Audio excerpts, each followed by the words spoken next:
Ilang tatakbo bilang kongresista at mayor ang humabol sa huling araw ng paghahain ng kandidatura.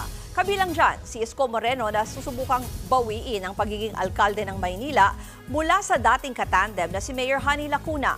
Nasa frontline ng balitang yan, si Marian Enriquez.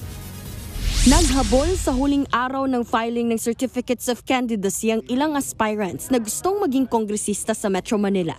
Kabilang dyan si incumbent Manila 6th District Representative Benny Abante na kasama ang kanyang pamilya at si Manila Mayor Honey Lacuna sa paghahain ng kanyang COC. Alam mo number 13 ako? Di ba number 13? Lucky 13 yun, di ba? Naghain na rin ng kandidatura ang re-electionist na si Manila 3rd District Representative Joel Chua.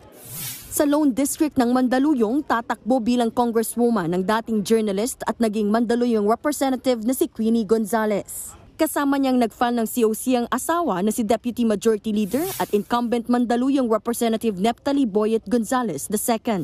Tatakbo naman ang magkapatid na sina Taguig 2nd District Representative Pami Zamora at San Juan Representative Bel Zamora bilang re-electionists. May nilinaw naman si Congresswoman Pami. Hindi po ako parte ng anumang dynasty dahil mag-isa lang po ako sa Taguig. Ako ang mag-isang Zamora na tatakbo sa Taguig. Buzzer beater naman ang paghahain ng dating councilor ng San Juan na si Jana Ejercito, pinsan ni na Senators J.V. Ejercito at Jinggoy Estrada. Lalabanan niya si Representative Bel Zamora sa pagkakongresista ng San Juan. I want a check and balance because as of now, it's like the whole Zamora team. We want it to be a surprise. Sa mga tatakbo bilang mayor, vice mayor at konsehal sa mga lokal na pamahalaan sa Metro Manila, may ilan ding humabol sa last day ng filing. Si dating Manila Mayor Isko Moreno kahapon lang din ginawang opisyal ang kandidatura. Mga Manileño raw ang nag-udyok sa kanyang tumakbo ulit bilang alkalde ng Maynila. I notice parang biglang madaming sasakmal sa pagka-mayor ng Maynila. Parang lahat, everyone is interested in running for mayorship. Siyempre ako naman, proud na proud ako kay Ate Honey. Oh, proud kami sa kanya dahil tinulungan namin siya for like 20 years. We nurture her and the group.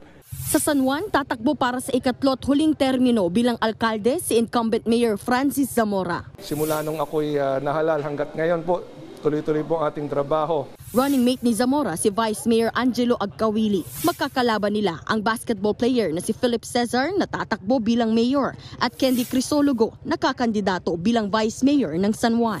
Kimbo versus Teodoro naman ang labanan sa Marikina City. Naghain na ng kandidatura si Marikina 2nd District Representative Stella Kimbo para sa pagtakbo niya bilang mayor ng lungsod. Makakatapat niya sa posisyon si Marikina 1st District Representative Maan Teodoro na asawa ni incumbent Mayor Marcy Teodoro. Sa Mandaluyong City, naghain na ng COC si Vice Mayor Menchie Abalos para maging alkalde. Susubukan niyang palitan ang biyenan na si Mayor Benjamin Abalos sa posisyon. Ang running mate ni Vice Mayor Menchie ay si Councilor Anthony Suva. Nagbabalita mula sa Frontline, Marian Enriquez, News 5. Mga kapatid, Jess De Los Santos po, huwag magpahuli sa mga umaaksyong balita at napapanahong issue sa bansa. Para sa mas malawak na balitaan, mag-subscribe at mag-follow sa social media pages ng News 5.